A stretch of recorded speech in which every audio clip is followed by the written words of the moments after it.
हालात बद से बदतर होते गए और शेख हसीना की सरकार इस मुद्दे को लेकर कंट्रोल नहीं कर पाई। इस बीच बड़ी खबर आ रही है, जहां पर शेख हसीना कुछ देर में दिल्ली पहुंचने वाली है। बड़ी खबर आ गई है, जहां पर थोड़ी देर में दिल्ली पहुंचने वाली है शेख हसीना।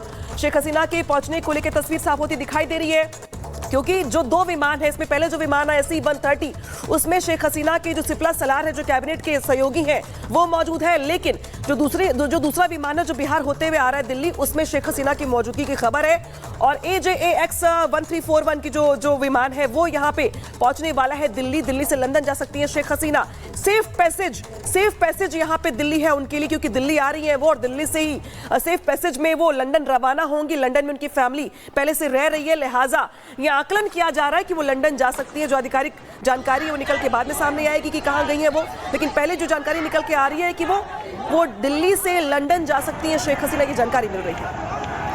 और हमारे साथ विदेश मामलों के जानकार दीपांजन सर जुड़ गए हैं।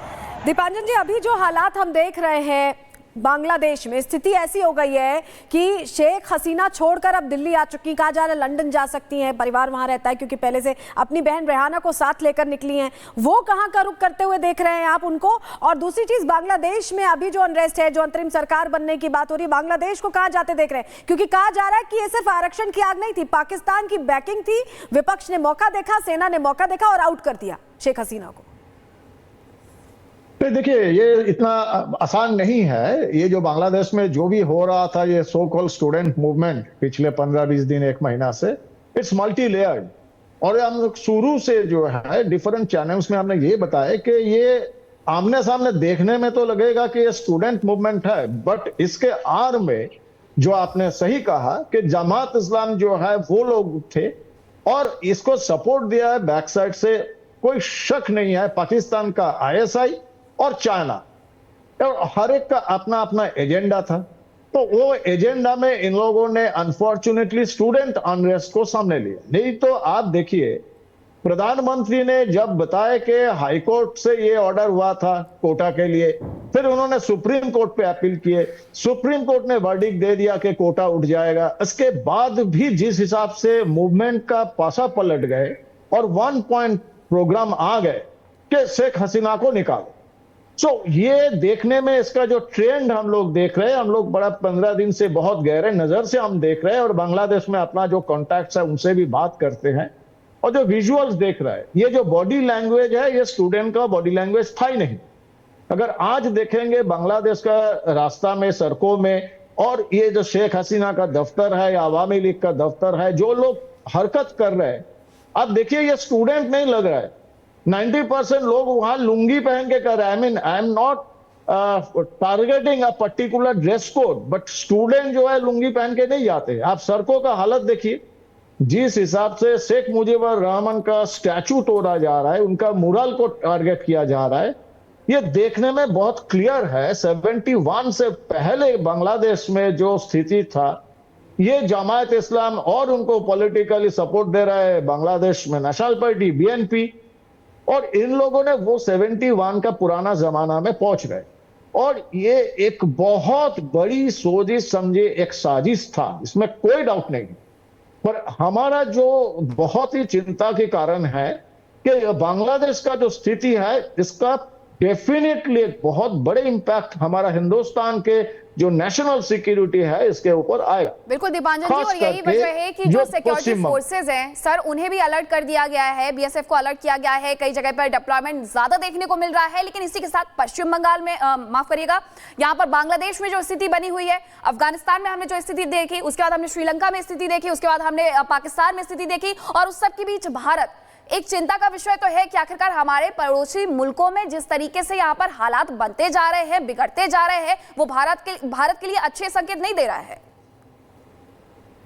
नहीं, इसमें देखिए, ये बहुत हम लोगों ने 1-2 साल से हम लोग बोल रहे हैं, और ऐसा नहीं है कि गवर्नमेंट ऑफ इंडिया को मालूम नहीं है, वो जहां सही कदम लेना चाहिए वो ले भी रहे, कि ये एक्चुअली अनाउंस किया था जो अल-कायदा और आईसिस जो है, इनका हिसाब से जो खोरासान ईस्ट, तो खोरासान जो है के लिए एक बहुत, उन लोगों ने मानते हैं कि जिहाद के लिए एक बहुत पवित्र जगह होगा। खोरासान ईस्ट मतलब जहां से सूरज उगते हैं, और इनका जो लुक टू ईस्ट, ये लुक टूवर्ड्स ईस्ट पे इनका टारगेट ही था इंडिया, बांग्लादेश, म्यांमार।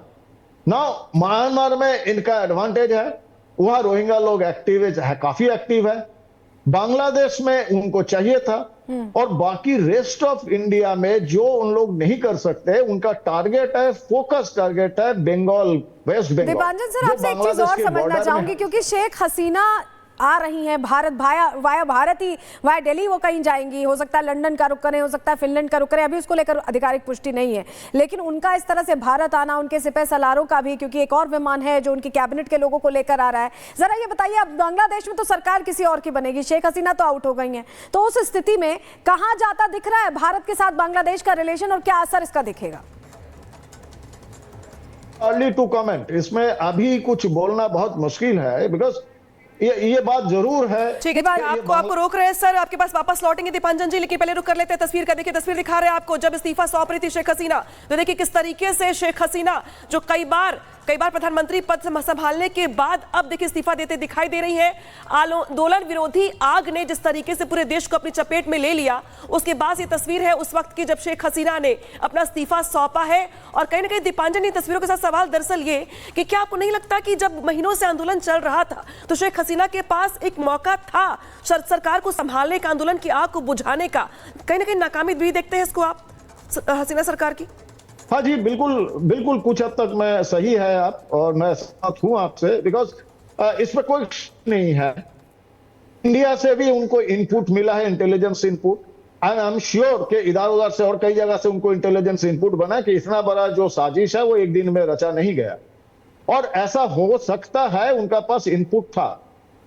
आइदर उन्होंने वो कंट्रोल खोया है एडमिनिस्ट्रेशन, पुलिस एंड आर्मी के ऊपर, और द मोस्ट इंटरेस्टिंग चीज है, जो सबसे बड़े डरावनी सा मामला है जी, ऐसा नहीं है कि वो बांग्लादेश पुलिस और आर्मी में आईएसआई या चाइना का इन्फिल्ट्रेशन ज्यादा हो गया, जो उनको नाकामयाब होने में ये जो आज सिचुएशन हुआ है, ये यहाँ इस जगह पे ले आए।